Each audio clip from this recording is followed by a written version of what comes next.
Pemirsa, sejak awal tahun 2025, Program Nasional Makan Bergizi Gratis (MBG) yang digadang-gadang pemerintah tengah menghadapi ujian serius.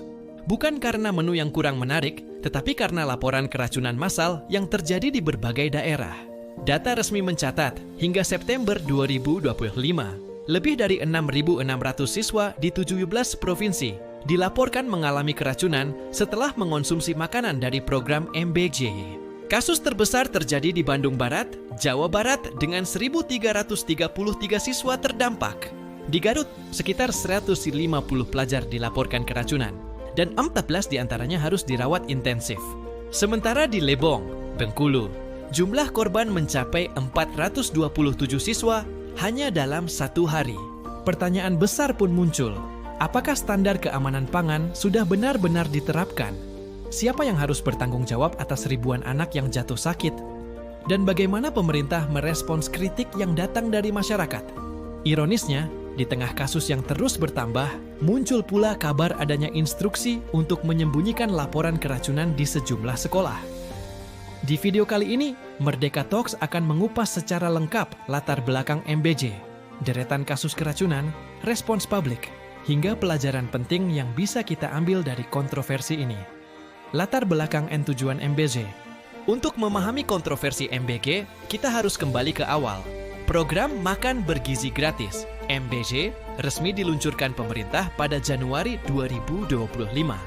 Inisiatif ini menjadi salah satu program unggulan Presiden Prabowo Subianto dengan janji mendistribusikan makanan sehat gratis bagi anak sekolah di seluruh Indonesia. Tujuan utama MBG adalah mengatasi masalah stunting dan gizi buruk, meringankan beban ekonomi keluarga, menyiapkan generasi emas 2045 dengan kesehatan yang lebih baik. Anggaran triliunan rupiah digelontorkan, menjadikan MBG salah satu program sosial terbesar di Indonesia. Pemerintah menunjuk Badan Gizi Nasional, BGN, sebagai pelaksana, dengan jaringan dapur sekolah, vendor lokal, hingga sentra produksi pangan. Secara konsep, MBG tampak ideal. Selain meningkatkan gizi, program ini juga diharapkan mendorong ekonomi lokal melalui pembelian bahan dari petani dan UMKM daerah. Namun sejak awal, para pakar sudah memberi peringatan. Makanan bergizi tanpa standar keamanan hanya akan menjadi risiko. Distribusi makanan dalam skala masif berpotensi menimbulkan masalah baru jika tidak diawasi ketat. Dan kekhawatiran itu akhirnya terbukti di lapangan. Kronologi kasus keracunan kasus besar pertama terjadi di Bandung Barat, Jawa Barat.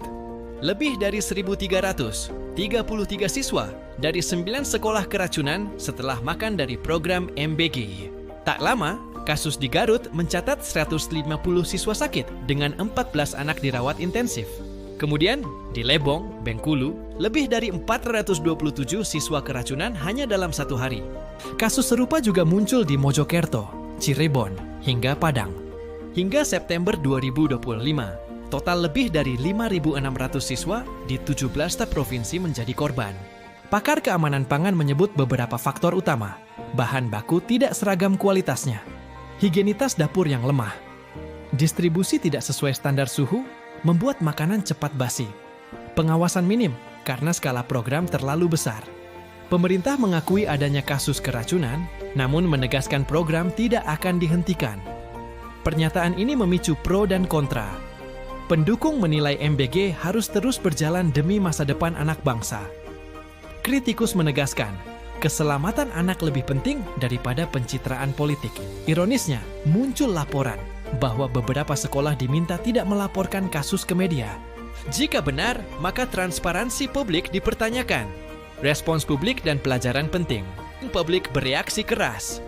Tagar bermunculan di sosial media #MBG bermasalah sempat viral, dengan banyak orang tua murid mengekspresikan kekecewaan.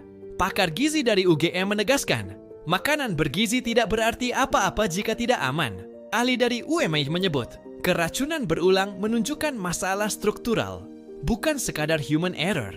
Lembaga resmi juga angkat bicara. KPAI menilai ini bentuk pengabaian hak anak atas makanan sehat. Ombudsman RI menemukan indikasi maladministrasi. IDAI mengingatkan, kesehatan anak tidak boleh dikorbankan. Pelajaran penting yang bisa kita ambil, niat baik butuh perencanaan matang, Transparansi adalah kunci kepercayaan publik. Pengawasan tidak boleh formalitas. Keselamatan anak harus di atas kepentingan politik. Kesimpulan dan rekomendasi. Program MBJ lahir dari niat mulia, tetapi eksekusi di lapangan menimbulkan krisis besar. Lebih dari 5.600 anak menjadi korban, menunjukkan masalah ini bukan insiden kecil, tetapi kegagalan sistemik. Apa yang bisa dilakukan pemerintah? Evaluasi total vendor dan dapur sekolah. Transparansi data kasus ke publik. Pengawasan independen melibatkan KPAI, Ombudsman, dan BPOM. Edukasi keamanan pangan di sekolah. Dan jika perlu, hentikan sementara MBJ sampai standar benar-benar siap. Karena pada akhirnya, generasi muda Indonesia terlalu berharga untuk dijadikan eksperimen kebijakan. Mereka berhak mendapat makanan sehat, aman, dan bergizi.